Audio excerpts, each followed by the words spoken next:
Hey guys, it's Baker Ward from Tuckaseegee Fly Shop, coming with y'all to a new pattern that I've been fishing a lot on the Tuckaseegee. It's the mini Graboid Leech by Jonathan Farmer from OPST.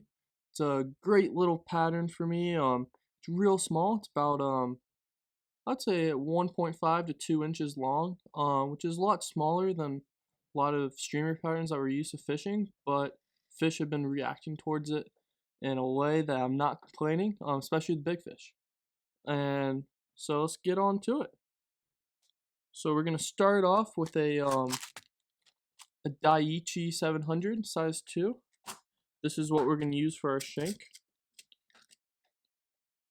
And we're gonna want to break it off probably about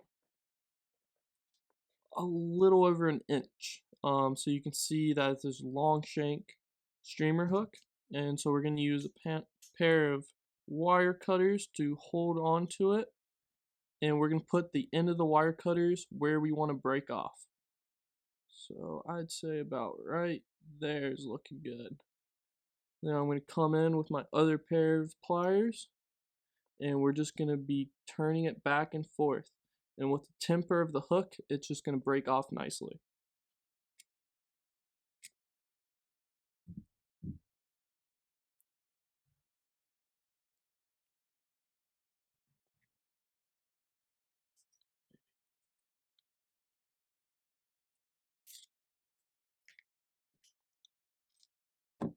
Alright. And then we're going to slide on a little brass bead, probably about 3.5 millimeters. And then slide that into our vise. Alright. And we want to make sure that our hook eye is up. That's just going to add to some action to our fly. Alright. And now we're going to take some Power Pro 60-pound braid. I like to use heavier the better. I think 65 to 60 is kind of my comfort zone. You have to use a little bit bigger hook. You can't really use a size 8 intruder hook with the 60. For that, you might have to go down to 40 pound. For this, I'm using a size 6 lightning strike. And the way that we are going to attach this is we're going to get about 4 inches of our power line, and make sure you wet the tips. And we're going to grab our hook, and we're going to put each one through the hook eye.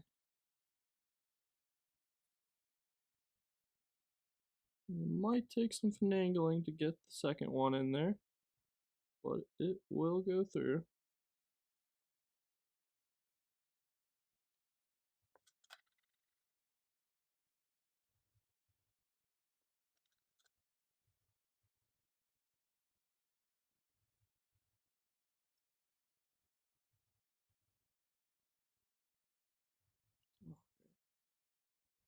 And then once you slide it through, you see we create a loop, and we're going to slide that around.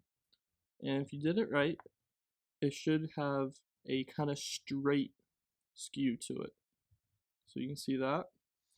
And we're not going to cinch it too tight right now.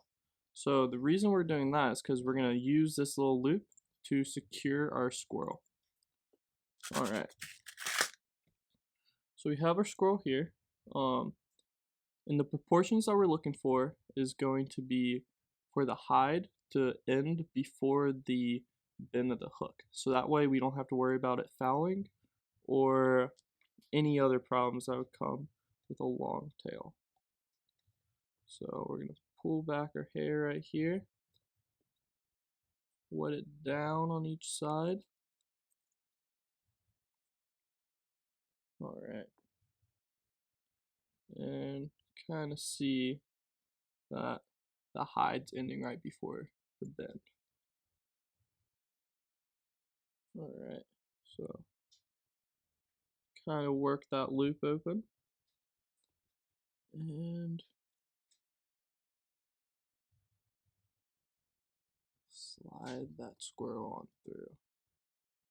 And once you get it pulled up, you can pull it on down. And if you're new to securing rabbit or squirrel like this, it's a little intimidating because I know I was not sure of how it would hold, and I have flies I've caught close to 100 fish on, and they are still secured even tighter than they were when I first put it on. Because with every single fish you catch, it's going to lock it down even tighter. Alright, so now we're going to start our thread. I'm using white UTC 140.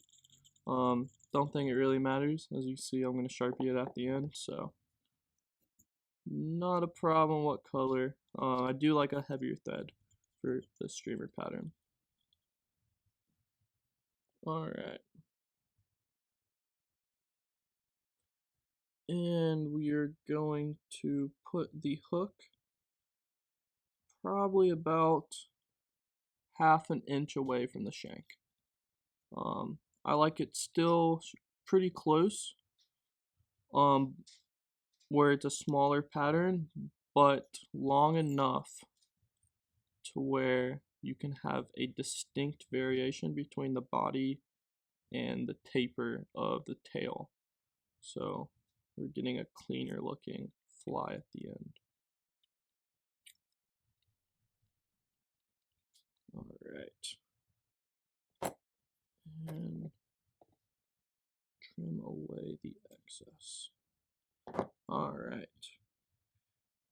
So here, it's a good idea if you don't to throw a little Sally Hansen on. My bottle's a little clunked up. This just locks everything down. I'm a big believer of gluing underbody, especially on anything that's articulated or intruder style. Really helps the durability of the fly. Alright. So now we're going to do the same thing with our squirrel that we did before. Just measure it up. Go a little bit longer than your power line. So when you are fighting a fish and it stretches out, you're not stretching out the hide of the squirrel. You're just stretching out the Power Pro. So again, you have a fly that's going to last a long time.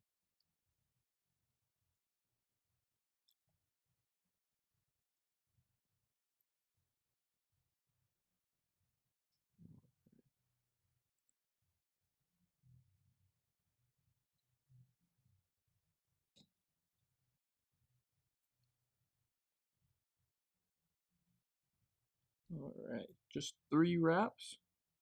Pull it back. I don't do them very tight because I'm securing it with the wrap backwards. Alright.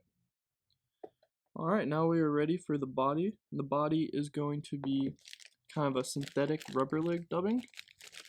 And I'm going to be using it in a dubbing loop to give bulk. So make a little dubbing loop about 4 to 5 inches long. Alright. And we're going to be bringing it about 60% up the body. So we have our new Swiss CDC multi-clamp tool. It's a great tool for all dubbing loops. They're well worth the money, and I think it's a tool that soon we're going to start seeing on every single person's desk. Alright, as easy as that was, we're going to space this out. So this is a fairly sparse. This dubbing has a lot of body, a lot of bulk, and you really don't need to go too heavy, especially because, like you saw at the beginning, this is a less than a 2-inch pattern, so we can't have that huge giant bulk. Alright, give that a nice little twist and pick that puppy out.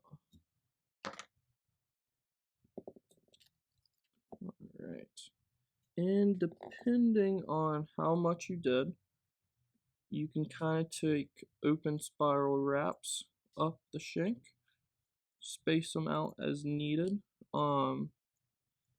It's not a super defined part of the fly, so we just want a little bit of bugginess to make the body make it a little different. Alright, so secure that guy down, cut it off, and you can see that creates a long, nice filled in body with a lot of bulk since we put it in the loop. So even though this is an open spiral wrap, it's really filled in. So our next step is to add our medium centipede legs. This specific color is clear tan. Just one of my confidence colors. Alright. So I'm going to V-tile. So you can see I just kind of wrap that in half on my thread. And I'm going to tie it down in the middle. And then find each of our sides. And we can stretch them out, time it. Alright. So you can see they're on each of our sides of our bodies. Alright. And then, one thing I really like to do, it's definitely an optional style on the fly, but I like to add some kind of a gill pack. I'm using a metallic red ice dub right here. So just a little teeny pinch of that. I like to dub it on pretty tight, and then pick it out so it's kind of bleeding throughout the body. I don't like it where it's too coarse and hanging off and leggy where it looks like you're maybe making the body red. I like it just to be real tight and compact, and I like to do one wrap through the middle to really lock that down. And this just kind of gives the imitation of a little bit of gill flares, which is a big trigger for a lot of trout. Alright, once we're here, we're going to take our rabbit hide, stretch it back over, and once again, we're going to be pulling the hairs back the right spot to tie down this squirrel. The reason I'm tying down a squirrel so much is instead of just having one point of it being tied down, I have 3, and I feel like it makes the durability of this fly goes up a lot. And take about 2 or 3 wraps with the squirrel just till this head collar is very filled in. The more filled in the better. And then you left good spacing, your thread will just slide into behind the bead and it'll create a seamless little look. Alright, I'll take your fine tip scissors and trim that off flush. And I like to throw one wrap over the hide where we cut it off, just to kind of give it a little bit extra safety room. And then, if you're using a black or brown thread, you can skip this step, but since I'm using white, I'm going to Sharpie it black before I throw in my whip finish.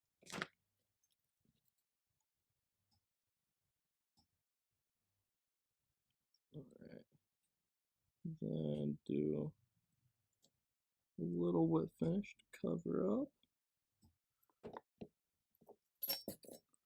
Trim this guy off, and then I'm going to take some Solar as Bone Dry and give a very liberal coating on our whip finish. I think it makes for a very seamless look. If anything, I go a bit heavy on this to try to create somewhat of a little bridge between the collar and the bead. And this is solely for me. I think it just makes for a clean looking fly. And fly tying is all about catching anglers, not fish. Alright. Pull them hairs back and